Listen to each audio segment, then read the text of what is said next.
The Adventure of the Solitary Cyclist follows Sherlock Holmes and Dr. Watson as they tackle a peculiar case involving a young woman named Violet Smith. She's been hired as a music teacher at a country estate, but something's off. She's being followed by a mysterious bearded man on a bicycle whenever she travels. As Holmes digs deeper, he uncovers a web of strange characters, a hidden motive, and an unsettling connection to Violet's past. With twists at every turn, the detective must unravel the truth behind this eerie pursuit before things take a dangerous turn. It's a classic mix of suspense, intrigue, and Holmes' razor-sharp deductions. Adventure 4. The Adventure of the Solitary Cyclist. From the years 1894 to 1901 inclusive, Mr. Sherlock Holmes was a very busy man.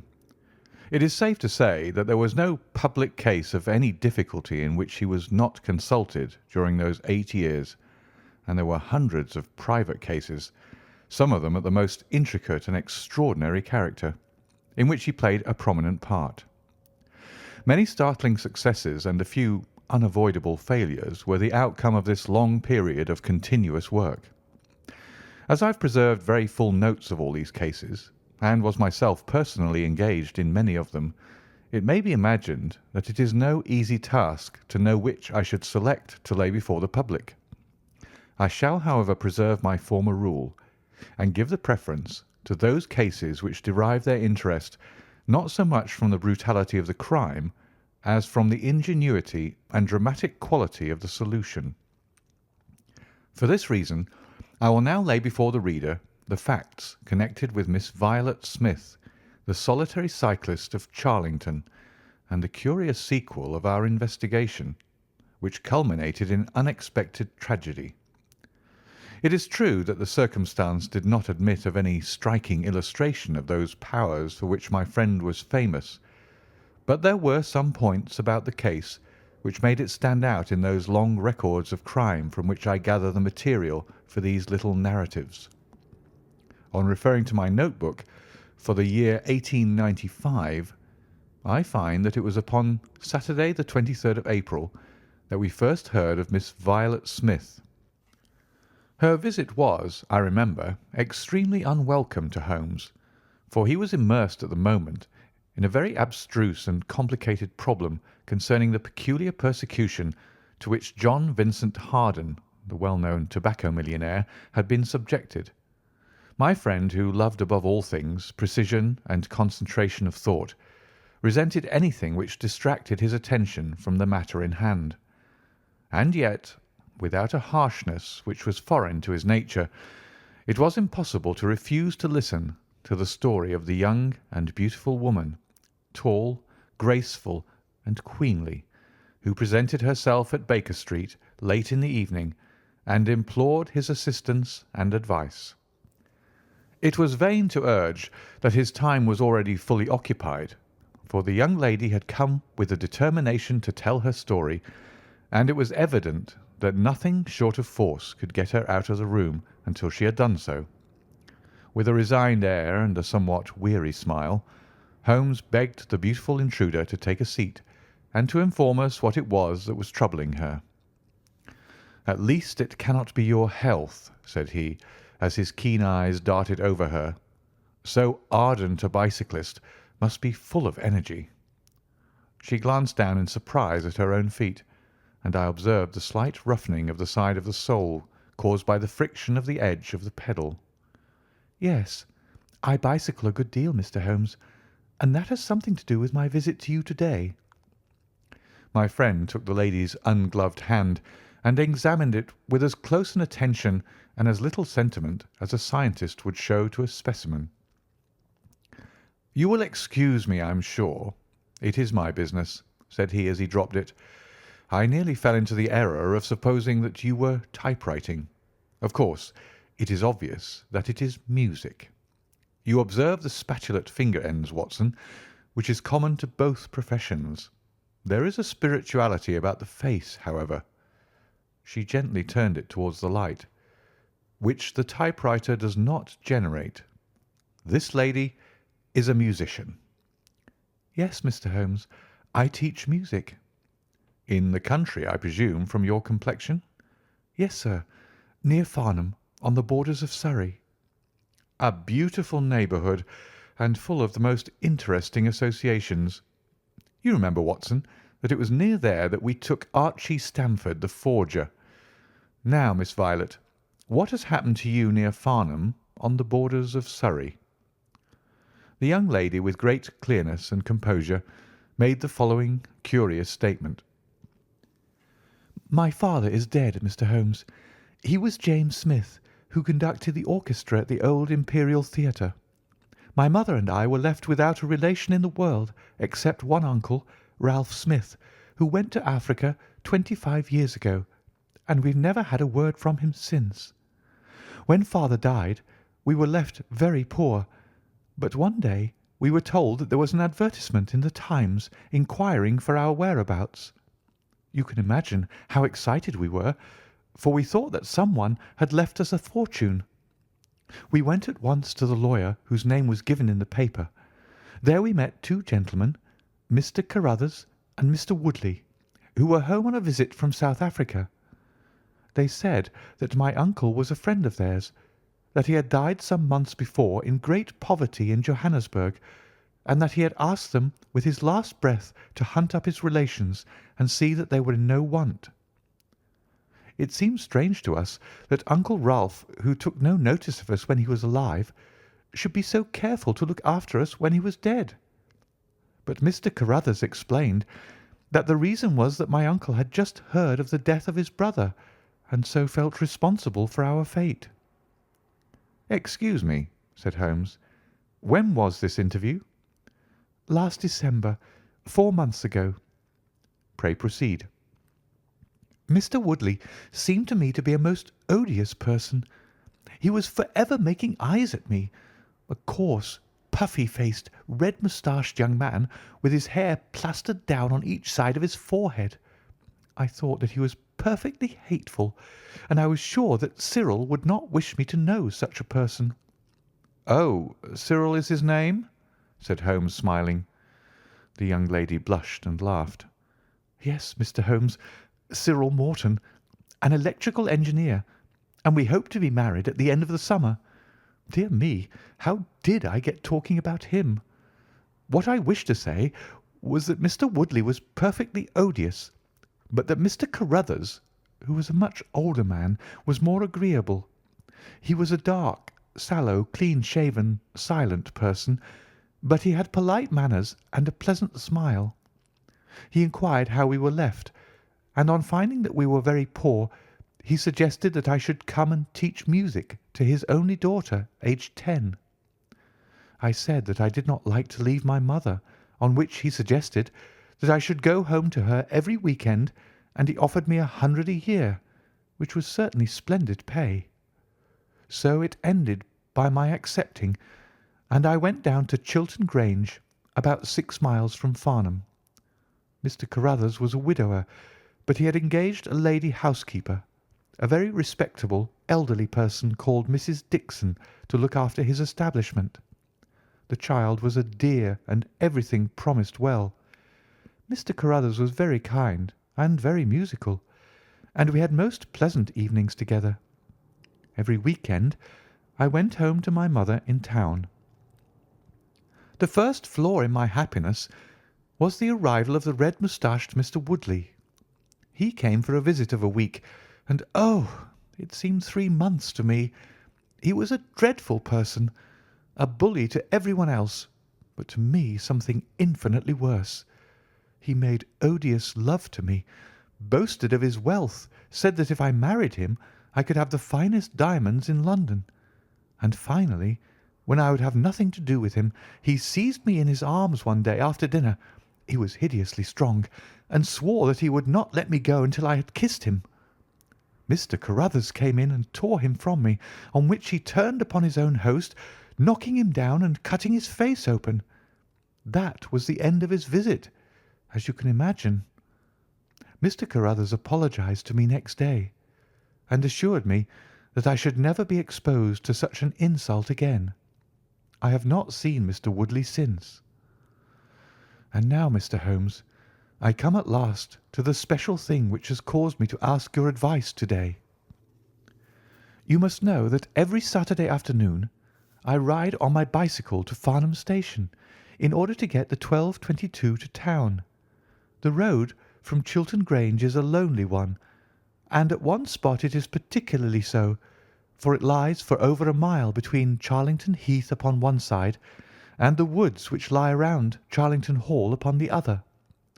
You could not find a more lonely tract of road anywhere, and it is quite rare to meet so much as a cart or a peasant until you reach the high road near Crooksbury Hill. 2 weeks ago I was passing this place when I chanced to look over my shoulder, and about 200 yards behind me I saw a man, also on a bicycle. He seemed to be a middle-aged man with a short dark beard. I looked back before I reached Farnham, but the man was gone, so I thought no more about it. But you can imagine how surprised I was, Mr. Holmes, when on my return on the Monday I saw the same man on the same stretch of road. My astonishment was increased when the incident occurred again, exactly as before on the following Saturday and Monday. He always kept his distance, and he did not molest me in any way, but still it certainly was very odd. I mentioned it to Mr. Carruthers, who seemed interested in what I said, and told me that he had ordered a horse and trap so that in future I should not pass over those lonely roads without some companion. The horse and trap were to have come this week, but for some reason they were not delivered, and again I had to cycle to the station. That was this morning. You can think that I looked out when I came to Charlington Heath, and there, sure enough, was the man, exactly as he had been the 2 weeks before. He always kept so far from me that I could not clearly see his face, but it was certainly someone whom I did not know. He was dressed in a dark suit with a cloth cap. The only thing about his face that I could clearly see was his dark beard. Today I was not alarmed, but I was filled with curiosity, and I determined to find out who he was and what he wanted. I slowed down my machine, but he slowed down his. Then I stopped altogether, but he stopped also. Then I laid a trap for him. There is a sharp turning of the road, and I pedalled very quickly round this, and then I stopped and waited. I expected him to shoot round and pass me before he could stop, but he never appeared. Then I went back and looked around the corner. I could see a mile of road, but he was not on it. To make it the more extraordinary, there was no side road at this point down which he could have gone. Holmes chuckled and rubbed his hands. "This case certainly presents some features of its own," said he. "How much time elapsed between your turning the corner and your discovery that the road was clear?" 2 or 3 minutes. "Then he could not have retreated down the road, and you say that there are no side roads?" "None." "Then he certainly took a footpath on one side or the other." "It could not have been on the side of the heath, or I should have seen him." "So, by the process of exclusion, we arrive at the fact that he made his way toward Charlington Hall, which, as I understand, is situated in its own grounds on one side of the road. Anything else?" "Nothing, Mr. Holmes, save that I was so perplexed that I felt I should not be happy until I had seen you and had your advice." Holmes sat in silence for some little time. "Where is the gentleman to whom you are engaged?" he asked at last. "He is in the Midland Electrical Company at Coventry." "He would not pay you a surprise visit?"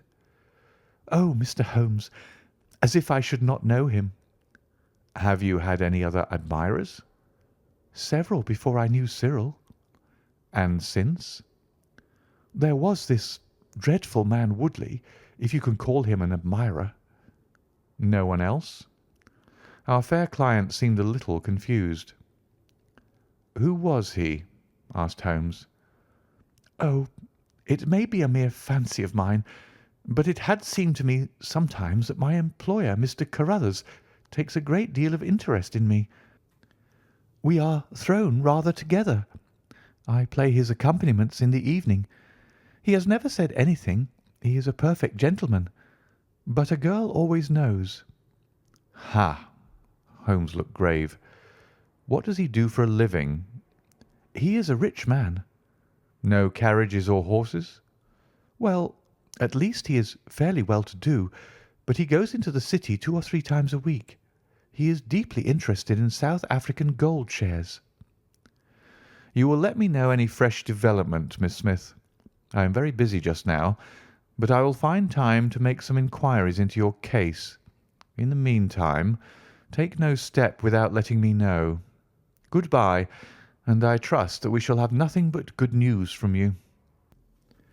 "It is part of the settled order of nature that such a girl should have followers," said Holmes. He pulled at his meditative pipe. "But for choice not on bicycles in lonely country roads. Some secretive lover beyond all doubt. But there are curious and suggestive details about the case, Watson. That he should appear only at that point. Exactly. Our first effort must be to find who are the tenants of Charlington Hall. Then again, how about the connection between Carruthers and Woodley, since they appear to be men of such a different type? How came they both to be so keen upon looking up Ralph Smith's relations? One more point. What sort of a menage is it which pays double the market price for a governess but does not keep a horse, although 6 miles from the station? Odd, Watson. Very odd. You'll go down? No, my dear fellow, you will go down. This may be some trifling intrigue, and I cannot break my other important research for the sake of it. On Monday you will arrive early at Farnham. You will conceal yourself near Charlington Heath. You will observe these facts for yourself and act as your own judgment advises. Then, having inquired as to the occupants of the hall, you will come back to me and report. And now, Watson, not another word of the matter until we have a few solid stepping stones on which we may hope to get across to our solution." We had ascertained from the lady that she went down upon the Monday by the train which leaves Waterloo at 9:50. So I started early and caught the 9:13. At Farnham Station I had no difficulty in being directed to Charlington Heath. It was impossible to mistake the scene of the young lady's adventure, for the road runs between the open heath on one side and an old yew hedge upon the other, surrounding a park which is studded with magnificent trees. There was a main gateway of a lichen-studded stone, each side pillar surmounted by mouldering heraldic emblems, but besides this central carriage drive I observed several points where there were gaps in the hedge and paths leading through them. The house was invisible from the road, but the surroundings all spoke of gloom and decay. The heath was covered with golden patches of flowering gorse, gleaming magnificently in the light of the bright spring sunshine. Behind one of these clumps I took up my position so as to command both the gateway of the hall and a long stretch of the road upon either side. It had been deserted when I left it, but now I saw a cyclist riding down it from the opposite direction to that in which I had come. He was clad in a dark suit, and I saw that he had a black beard. On reaching the end of the Charlington grounds, he sprang from his machine and led it through a gap in the hedge, disappearing from my view. A quarter of an hour passed, and then a second cyclist appeared. This time it was the young lady coming from the station. I saw her look about her as she came to the Charlington hedge. An instant later the man emerged from his hiding place, sprang upon his cycle, and followed her. In all the broad landscape those were the only moving figures, the graceful girl sitting very straight upon her machine, and the man behind her bending low over his handlebar with a curiously furtive suggestion in every movement. She looked back at him and slowed her pace. He slowed also. She stopped. He at once stopped too, keeping 200 yards behind her. Her next movement was as unexpected as it was spirited. she suddenly whisked her wheels round and dashed straight at him. He was as quick as she, however, and darted off in desperate flight. Presently she came back up the road again, her head haughtily in the air, not deigning to take any further notice of her silent attendant. He had turned also, and still kept his distance until the curve of the road hid them from my sight. I remained in my hiding place, and it was well that I did so, for presently the man reappeared, cycling slowly back. He turned in at the hall gates and dismounted from his machine. For some minutes I could see him standing among the trees. His hands were raised, and he seemed to be settling his necktie. Then he mounted his cycle and rode away from me down the drive towards the hall. I ran across the heath and peered through the trees. Far away I could catch glimpses of the old grey building with its bristling Tudor chimneys, but the drive ran through a dense shrubbery, and I saw no more of my man. However, it seemed to me that I had done a fairly good morning's work, and I walked back in high spirits to Farnham. The local house agent could tell me nothing about Charlington Hall, and referred me to a well-known firm in Pall Mall. There I halted on my way home, and met with courtesy from the representative. No, I could not have Charlington Hall for the summer. I was just too late. It had been let about a month ago. Mr. Williamson was the name of the tenant. He was a respectable elderly gentleman. The polite agent was afraid he could say no more, as the affairs of his clients were not matters which he could discuss. Mr. Sherlock Holmes listened with attention to the long report which I was able to present to him that evening, but it did not elicit that word of curt praise which I had hoped for and should have valued. On the contrary, his austere face was even more severe than usual as he commented upon the things that I had done and the things that I had not. Your hiding place, my dear Watson, was very faulty. You should have been behind the hedge. Then you would have had a close view of this interesting person. As it is, you were some hundreds of yards away and can tell me even less than Miss Smith. She thinks she does not know the man. I am convinced she does. Why otherwise should he be so desperately anxious that she should not get so near him as to see his features? You describe him as bending over the handlebar. Concealment again, you see. You really have done remarkably badly. He returns to the house, and you want to find out who he is. You come to a London house agent? What should I have done? I cried with some heat. Gone to the nearest public house. That is the centre of country gossip. They would have told you every name from the master to the scullery maid. Williamson? It conveys nothing to my mind. If he is an elderly man, he is not this active cyclist who sprints away from that young lady's athletic pursuit. What have we gained from your expedition? The knowledge that the girl's story is true. I never doubted it. That there is a connection between the cyclist and the hall. I never doubted that either. That the hall is tenanted by Williamson. Who's the better for that? Well, well, my dear sir, don't look so depressed. We can do little more until next Saturday, and in the meantime I may make one or two inquiries myself. Next morning we had a note from Miss Smith recounting shortly and accurately the very incidents which I had seen, but the pith of the letter lay in the postscript. I am sure that you will respect my confidence, Mr. Holmes, when I tell you that my place here has become difficult, owing to the fact that my employer has proposed marriage to me. I am convinced that his feelings are most deep and most honourable. At the same time, my promise is of course given.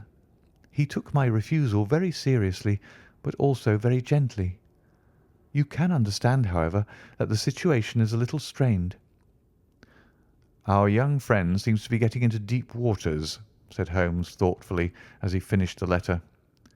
The case certainly presents more features of interest and more possibility of development than I had originally thought. I should be none the worse for a quiet, peaceful day in the country, and I am inclined to run down this afternoon and test one or two theories which I have formed.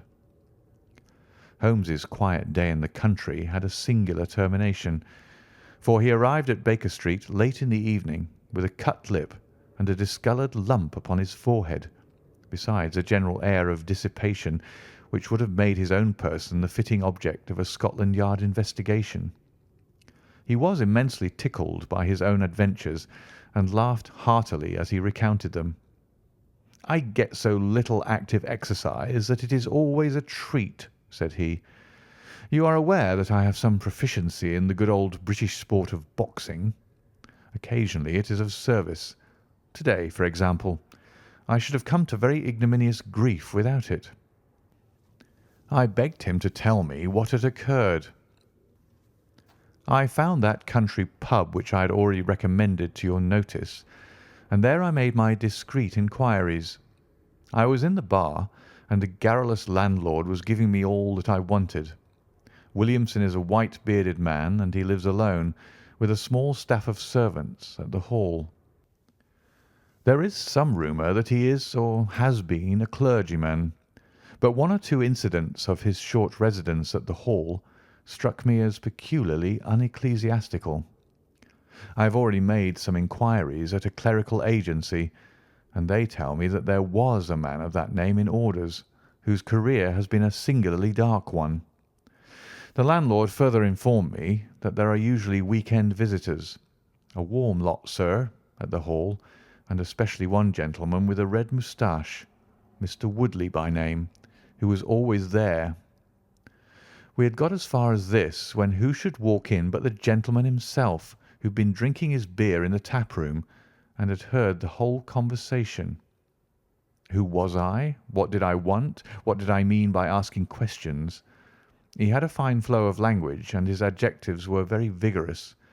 He ended a string of abuse by a vicious backhander which I failed to entirely avoid. The next few minutes were delicious. It was a straight left against a slogging ruffian. I emerged as you see me.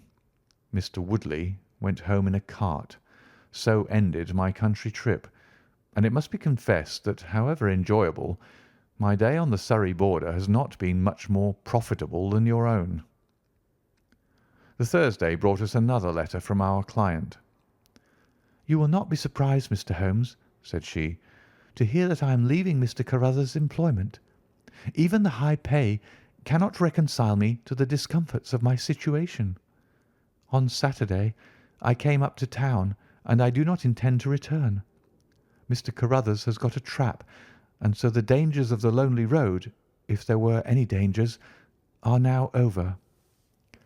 As to the special cause of my leaving, it is not merely the strained situation with Mr. Carruthers, but it is the reappearance of that odious man, Mr. Woodley.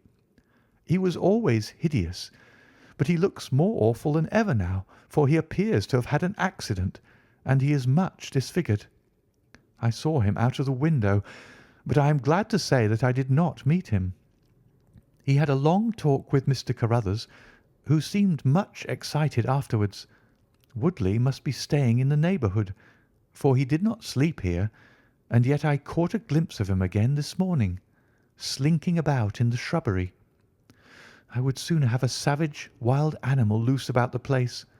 I loathe and fear him more than I can say. How can Mr. Carruthers endure such a creature for a moment? However, all my troubles will be over on Saturday." "So I trust, Watson, so I trust," said Holmes gravely. "There is some deep intrigue going on round that little woman, and it is our duty to see that no one molests her upon that last journey. I think, Watson, that we must spare time to run down together on Saturday morning and make sure that this curious and inclusive investigation has no untoward ending." I confess that I had not up to now taken a very serious view of the case, which had seemed to me rather grotesque and bizarre than dangerous. That a man should lie in wait for and follow a very handsome woman is no unheard-of thing, and if he has so little audacity that he had not only dared not address her, but even fled from her approach, he was not a very formidable assailant. The ruffian Woodley was a very different person, but, except on one occasion, He had not molested our client, and now he visited the house of Carruthers without intruding upon her presence. The man on the bicycle was doubtless a member of those week-end parties at the Hall of which the publican had spoken. But who he was, or what he wanted, was as obscure as ever. It was the severity of Holmes's manner, and the fact that he slipped a revolver into his pocket before leaving our rooms, which impressed me with the feeling that tragedy might prove to lurk behind this curious train of events. A rainy night had been followed by a glorious morning, and the heath-covered countryside, with the glowing clumps of flowering gorse, seemed all the more beautiful to eyes which were weary of the duns and drabs and slate-greys of London. Holmes and I walked along the broad sandy road, inhaling the fresh morning air, and rejoicing in the music of the birds and the fresh breath of the spring. From a rise of the road on the shoulder of Crooksbury Hill, we could see the grim hall bristling out from amidst the ancient oaks, which, old as they were still younger than the building which they surrounded. Holmes pointed down the long tract of road which wound a reddish-yellow band between the brown of the heath and the budding green of the woods. Far away, a black dot, we could see a vehicle moving in our direction. Holmes gave an exclamation of impatience. "I have given a margin of half an hour," said he. "If that is her trap, she must be making for the earlier train. I fear, Watson, that she will be past Charlington before we can possibly meet her." From the instant that we passed the rise, we could no longer see the vehicle, but we hastened onward at such a pace that my sedentary life began to tell upon me, and I was compelled to fall behind. Holmes, however, was always in training, for he had inexhaustible stores of nervous energy upon which to draw. His springy step never slowed until suddenly, when he was 100 yards in front of me, he halted, and I saw him throw up his hand with a gesture of grief and despair. At the same instant, an empty dog-cart, the horse cantering, the reins trailing, appeared round the curve of the road and rattled swiftly towards us. "Too late, Watson, too late!" cried Holmes, as I ran panting to his side. "Fool that I was not to allow for that earlier train! It's abduction, Watson, abduction, murder, heaven knows what!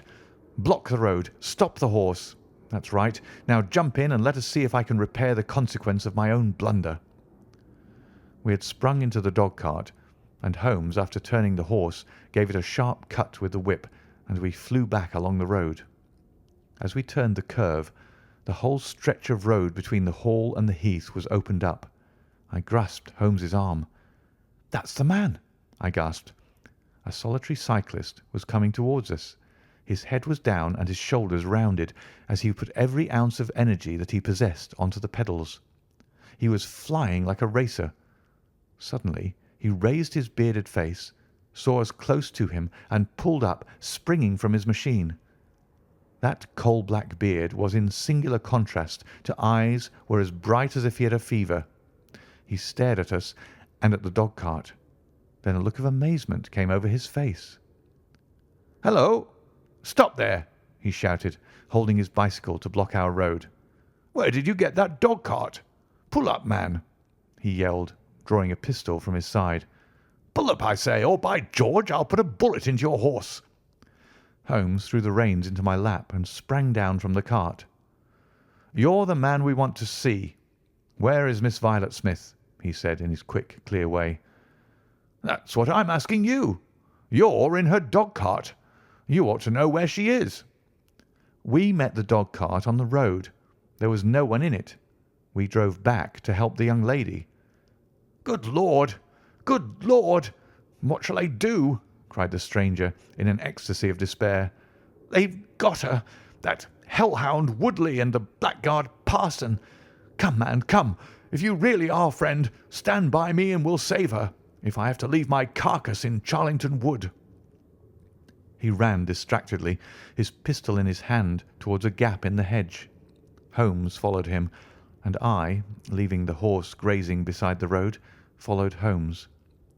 "This is where they came through," said he, pointing to the marks of several feet upon the muddy path. "Hullo!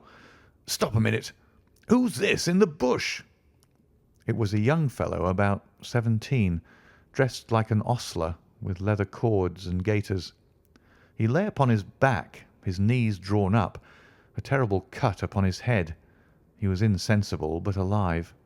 A glance at his wound told me that it had not penetrated the bone.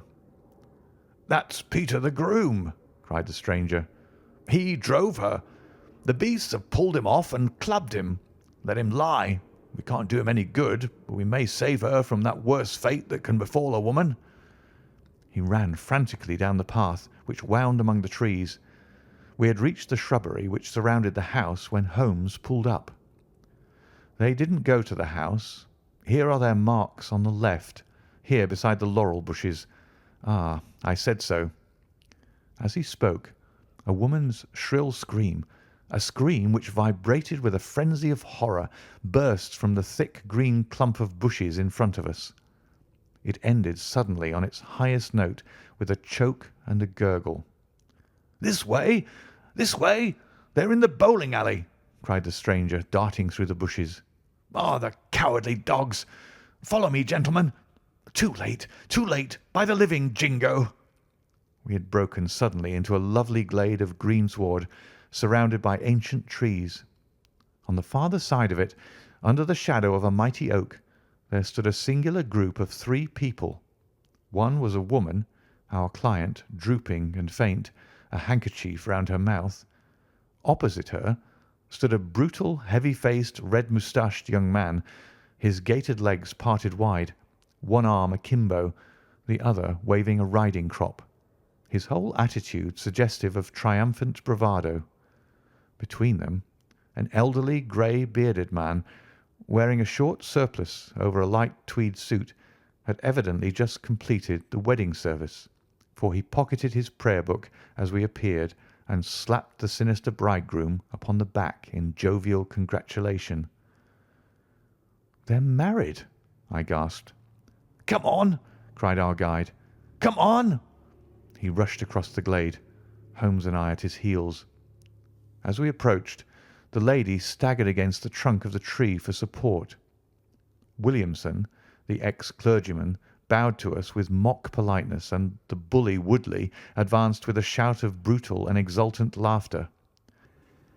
"You can take your beard off, Bob," said he. "I know you right enough. Well, you and your pals have just come in time for me to be able to introduce you to Mrs. Woodley." Our guide's answer was a singular one. He snatched off the dark beard which had disguised him and threw it on the ground, disclosing a long, sallow, clean-shaven face below it. Then he raised his revolver and covered the young ruffian who was advancing upon him with his dangerous riding crop swinging in his hand. "Yes," said our ally, "I am Bob Carruthers, and I'll see this woman righted if I had to swing for it.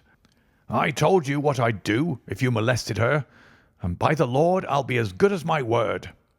"You're too late. She's my wife." "No, she's your widow." His revolver cracked, and I saw the blood spurt from the front of Woodley's waistcoat. He spun round with a scream and fell upon his back, his hideous red face turning suddenly to a dreadful mottled pallor. The old man, still clad in his surplice, burst into such a string of foul oaths as I have never heard, and pulled out a revolver of his own. But before he could raise it, he was looking down the barrel of Holmes's weapon. "Enough of this," said my friend coldly. "Drop that pistol. Watson, pick it up. Hold it to his head. Thank you. You, Carruthers, give me that revolver. We'll have no more violence. Come, hand it over." "Who are you, then?" "My name's Sherlock Holmes." "Good Lord!" "You've heard of me, I see. I will represent the official police until their arrival. Here, you!" he shouted to a frightened groom who had appeared at the edge of the glade. "Come here. Take this note as hard as you can ride to Farnham." He scribbled a few words upon a leaf from his notebook. "Give it to the superintendent at the police station. Until he comes, I must detain you all under my personal custody." The strong, masterful personality of Holmes dominated the tragic scene. and all were equally puppets in his hands. Williamson and Carruthers found themselves carrying the wounded Woodley into the house, and I gave my arm to the frightened girl. The injured man was laid on his bed, and at Holmes's request I examined him. I carried my report to where he sat in the old tapestry-hung dining room with his 2 prisoners before him. "He will live," said I. "What!" cried Carruthers, springing out of his chair. "I'll go upstairs and finish him first. Do you tell me that that angel is to be tied to Roaring Jack Woodley for life?" "You need not concern yourself about that," said Holmes. "There are 2 very good reasons why she should, under no circumstances, be his wife. In the first place, we are very safe in questioning Mr. Williamson's right to solemnize a marriage." "I have been ordained," cried the old rascal. "And also unfrocked." "Once a clergyman, always a clergyman." "I think not. How about the licence?" "We had a licence for the marriage. I have it here in my pocket." "Then you got it by trick. But in any case, a forced marriage is no marriage, but it is a very serious felony, as you will discover before you have finished. You'll have time to think the point out during the next 10 years or so, unless I'm mistaken. As to you, Carruthers, you would have done better to keep your pistol in your pocket." "I begin to think so, Mr. Holmes. But when I thought of all the precaution I had taken to shield this girl, for I loved her, Mr. Holmes, and it is the only time that ever I knew what love was, it fairly drove me mad to think that she was in the power of the greatest brute and bully in South Africa, a man whose name is a holy terror from Kimberley to Johannesburg. Why, Mr. Holmes, you will hardly believe it, but ever since that girl has been in my employment, I never once let her go past this house, where I knew the rascals were lurking, without following her on my bicycle, just to see that she came to no harm. I kept my distance from her, and I wore a beard so that she should not recognize me, for she is a good and high-spirited girl, and she wouldn't have stayed in my employment long if she had thought that I was following her about the country roads." "Why didn't you tell her of her danger?" "Because then, again, she would have left me, and I couldn't bear to face that. Even if she couldn't love me, it was a great deal to me just to see her dainty form about the house and to hear the sound of her voice." "Well," said I, "you call that love, Mr. Carruthers, but I should call it selfishness." "Maybe the 2 things go together. Anyhow, I couldn't let her go.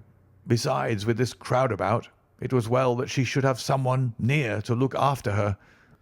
Then, when the cable came, I knew they were bound to make a move." "What cable?"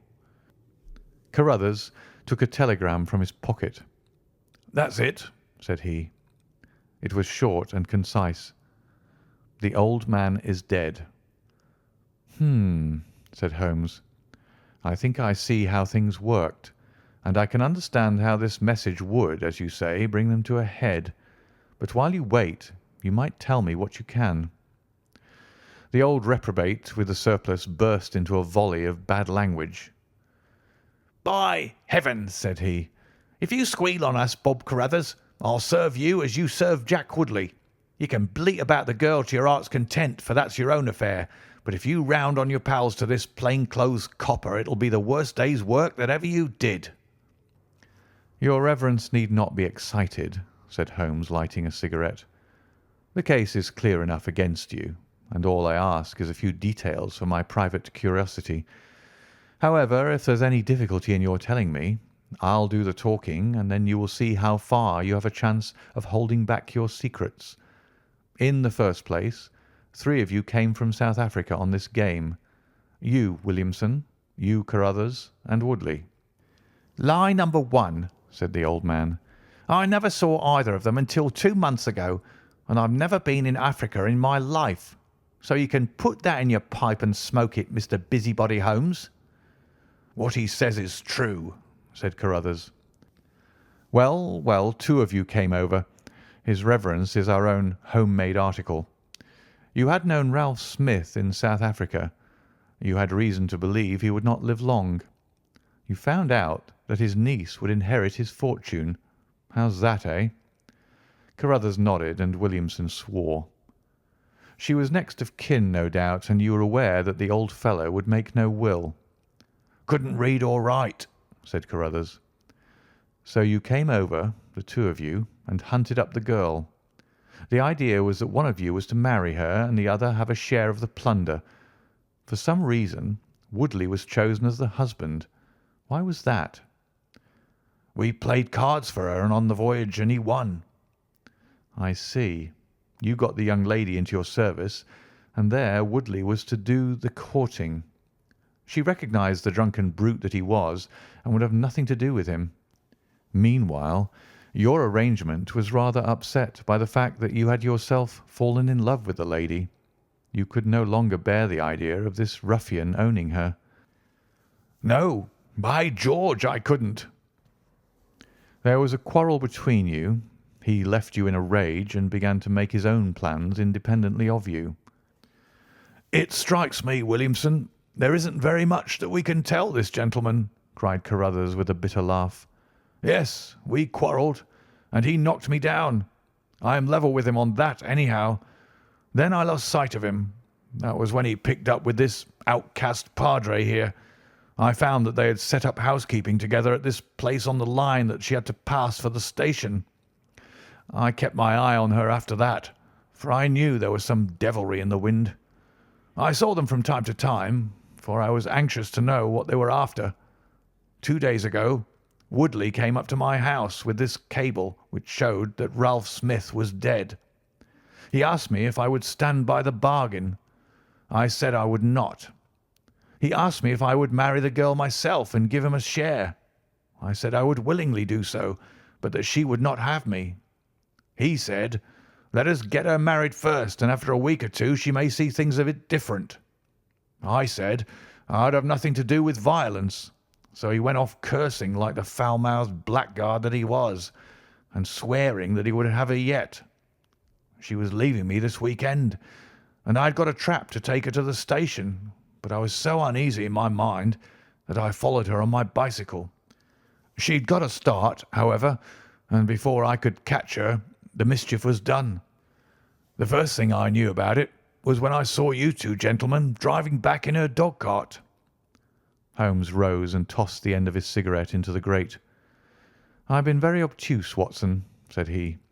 "When in your report you said that you had seen the cyclist, as you thought, arrange his necktie in the shrubbery, that alone should have told me all. However, we may congratulate ourselves upon a curious and, in some respects, a unique case. I perceive 3 of the county constabulary in the drive, and I am glad to see that the little ostler is able to keep pace with them, so it is likely that neither he nor the interesting bridegroom will be permanently damaged by their morning's adventures. I think, Watson, that in your medical capacity you might wait upon Miss Smith and tell her that if she is sufficiently recovered, we shall be happy to escort her to her mother's home. If she is not quite convalescent, you will find that a hint that we were about to telegraph to a young electrician in the Midlands would probably complete the cure. As to you, Mr. Carruthers, I think that you have done what you could do to make amends for your share in an evil plot. There is my card, sir, and if my evidence can be of help in your trial, it shall be at your disposal. In the whirl of our incessant activity, it has often been difficult for me, as the reader has probably observed, to round off my narratives and to give those final details which the curious might expect. Each case has been the prelude to another, and the crisis once over, the actors have passed for ever out of our busy lives. I find, however, a short note at the end of my manuscript dealing with this case, in which I have put it upon record that Miss Violet Smith did indeed inherit a large fortune, and that she is now the wife of Cyril Morton, the senior partner of Morton and Kennedy, the famous Westminster electricians. Williamson and Woodley were both tried for abduction and assault, the former getting 7 years, the latter 10. Of the fate of Carruthers I have no record, but I am sure that his assault was not viewed very gravely by the court, since Woodley had the reputation of being a most dangerous ruffian, and I think that a few months were sufficient to satisfy the demands of justice. End of The Adventure of the Solitary Cyclist.